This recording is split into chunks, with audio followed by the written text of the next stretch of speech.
sekarang di aturan baru yang ada itu AMJ sebenarnya Pak. Ya, akhir masa jabatan. LKPJ itu sudah tidak menjadi satu keharusan karena itu aturannya. Tetapi bagi DPRD itu menjadi sangat urgent di dalam rangka pedoman penyusunan arah kebijakan tahun berikutnya. Karena di perencanaan itu kita mengenal N-1 dan N+1 di dalam perencanaan. Nah, sebelum masuk ke situ, saya mohon izin Bapak Ibu semua, ada beberapa pendekatan penting. Kita akan bicara soal positioning DPRD. Ini menjadi problem.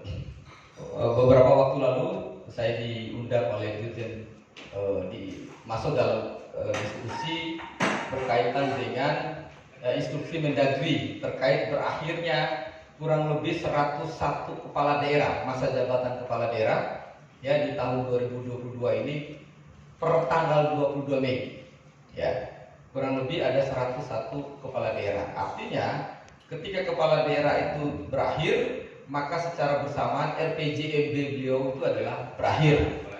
Maka apa yang harus dilakukan oleh pemerintah daerah? Nah, Sumba Tengah kan 2023, otomatis ya kurang lebih hampir sama.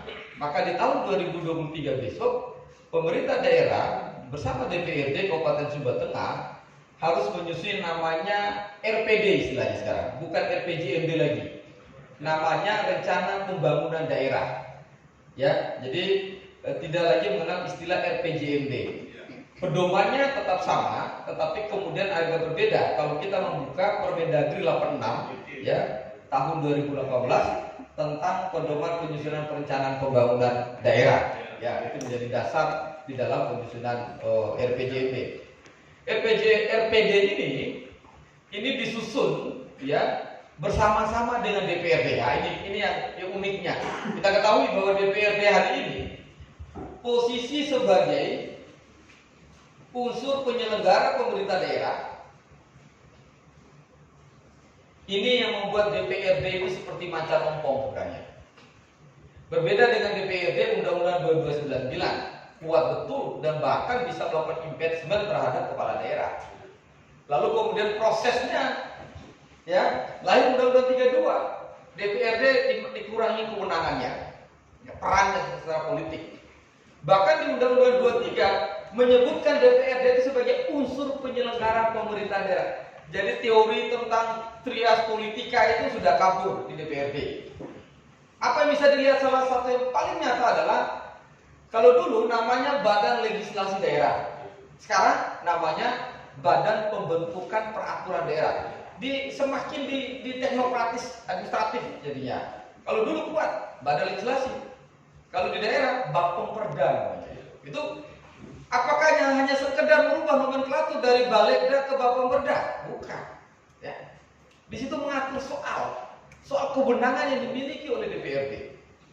Nah, tapi ada plusnya juga. Ketika DPRD ditempatkan sebagai unsur penyelenggara pemerintah daerah, maka DPRD punya hak secara konstitusional memastikan bahwa roadmap 5 tahunan yang diuraikan oleh kepala daerah terpilih di dalam menyusun RPJMD-nya, di sana dikatakan apa? Betul bahwa RPJMD itu turunan dari visi misi kepala daerah terpilih. Tetapi ada hak politiknya DPRD melakukan proses koreksi, melakukan proses pengawasan dan evaluasi terhadap rancangan politiknya RPJMD. Nah, ini yang seringkali tidak dimainkan oleh DPRD perannya. Ya. Gambaran umumnya begini. Setahun sebelum penyelenggaraan pilkada, Bapeda bersama timnya TAPD kan sudah menyusun yang namanya rancangan teknokratiknya RPJMD. Bupati belum terpilih nih. Begitu dipilih, lalu kemudian visi misi bupati ini masuk di dalamnya, itu disebut dengan ranpol, rancangan politiknya. Karena visi misi itu diejawantakan di dalam RPJMD. Tapi pertanyaannya adalah pada saat proses musrembang untuk mengisi kisi-kisi rancangan teknokratik dan RPJMD tadi, di mana posisi DPRD? Gimana posisi DPRD? DPRD ironi hanya ketika musrembang hanya sebagai tamu undangan. Padahal di Undang-Undang 25 tentang sistem perencanaan pembangunan nasional kita, ya ada 4 pendekatan: demokratik, ya, kemudian partisipatif, politik, bottom up dan top down, atas bawah, batas bawah, ya, itu 4 pendekatan. Nah, tetapi dalam prakteknya birokrasi kita, ya, lalu membirokratisasi proses politik DPRD, masa musrembang di tingkat kecamatan bahkan di dapilnya DPRD hanya ditempatkan sebagai peserta undangan, bukan sebagai narasumber ahli di situ, sebagai representasi politik di dapilnya, karena dialah yang mengetahui kondisi di dapilnya, ya, isu-isu strategisnya. Nah, lalu apa yang dilakukan? Nah, banyak DPRD kemudian tidak melakukan langkah politik secara konkret. Misalnya, kenapa tidak Bapemperda misalnya begitu tadi fungsi legislasi membuat peraturan tentang bagaimana tata cara penyusunan perencanaan pembangunan penganggaran sampai pada evaluasi. Sumba Tengah belum punya perda itu kan, belum punya regulasi. Sehingga regulasi itu mengatur bagaimana komunikasi teknokratis administratifnya eksekutif dengan komunikasi politiknya DPRD. Karena kita di DPRD kan makhluk politik, Pak. Kita makhluk politik. Jadi apa yang saya sampaikan bahwa DPRD harus kembali ke jalannya, bahwa dia adalah zone politikon, makhluk politik. Omongannya itu adalah kebijakan, omongannya itu keputusan, karena sudah dilegitimasi melalui proses pemilu. Maka kalau hari ini DPRD menempatkan diri menjadi birokrat, maka dia tidak sadar bahwa dia adalah politisi. Itu satu. Yang kedua misalnya, ini yang sering kali mungkin saya sering live di Facebook bahkan itu, ya, mengkritisi betul. Jadi pokir misalnya, saya selalu bilang pokir itu hari ini cara DPRD nulis ke eksekutif. Coba Bapak cek. Ya. DPRD dikatakan unsur penyelenggara pemerintah daerah, tapi ketika pokir, bapak-bapak hanya disuruh bicara apa? Kan kegiatan sama subkegiatan. Tidak bicara soal arah kebijakan program strategis pembangunan. Kan suruh mengumpulkan proposal input di SIPD. Ini kantor DPRD atau kantor penggadaian? Mengatasi masalah dengan masalah. Kan begitu. Ya.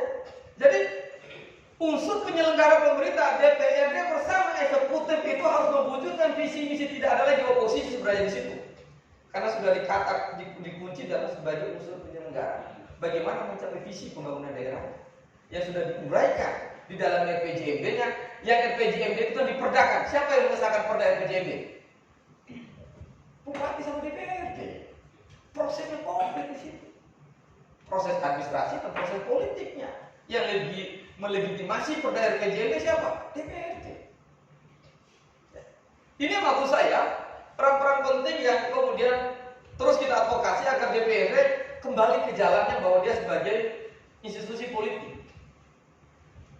Yang berikut, ketika dia bicara sebagai unsur penyelenggara pemerintah daerah, bagaimana fungsi anggaran?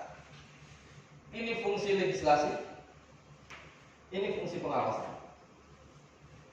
Nanti baru kita ketemu di LKPD, pembahasan LKPD.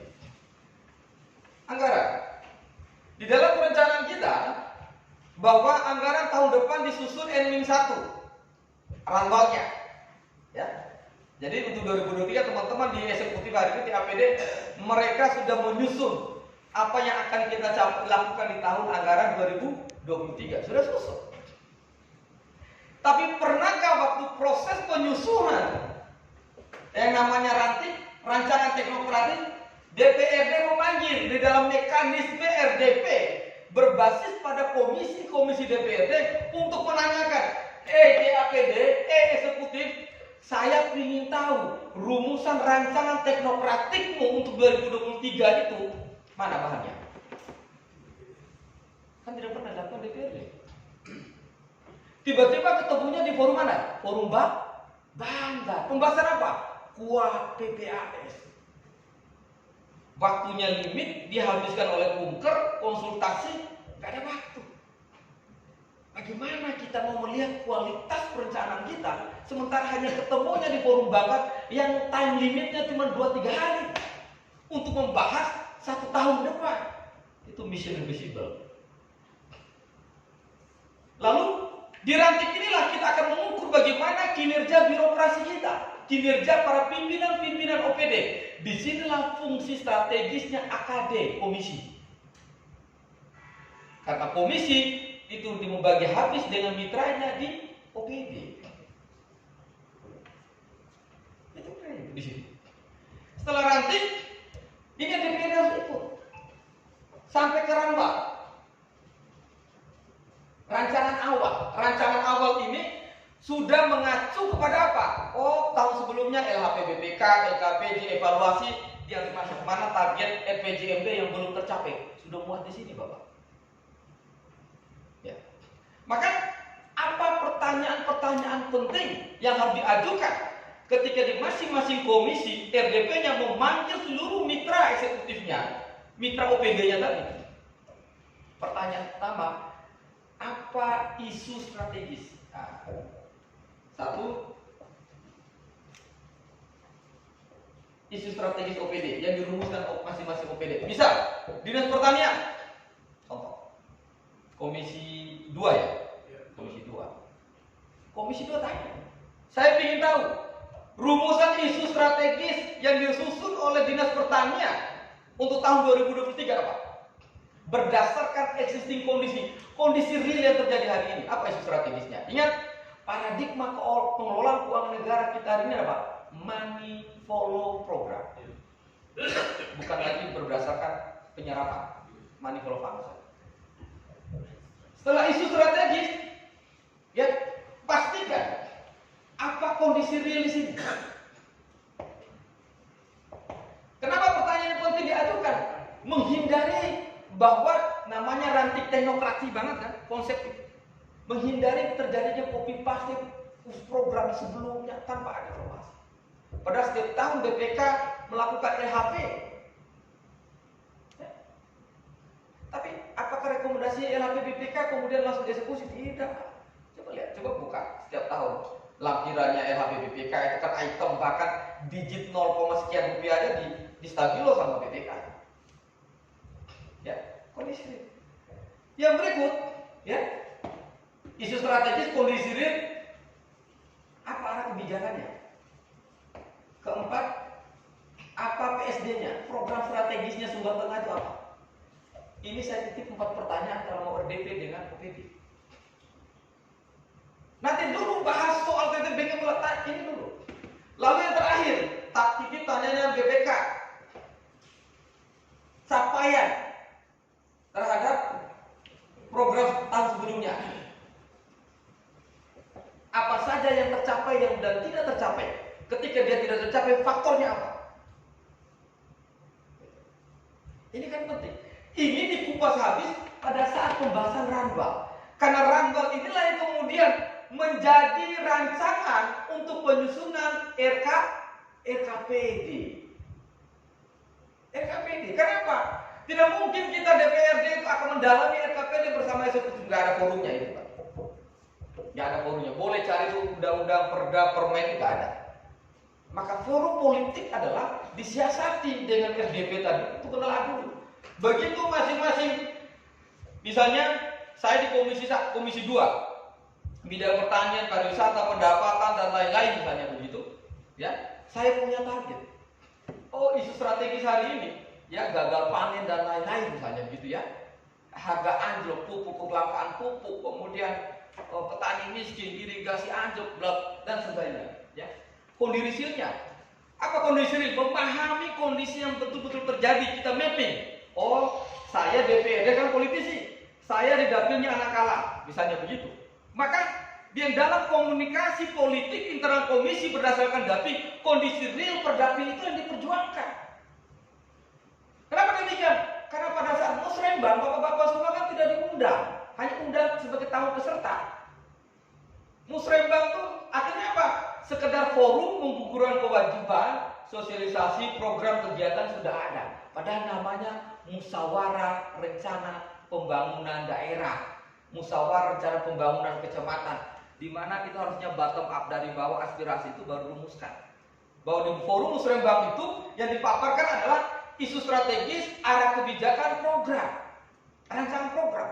Lah, ini kok musrembang sampai sosialisasi program, kegiatan sampai subkegiatan.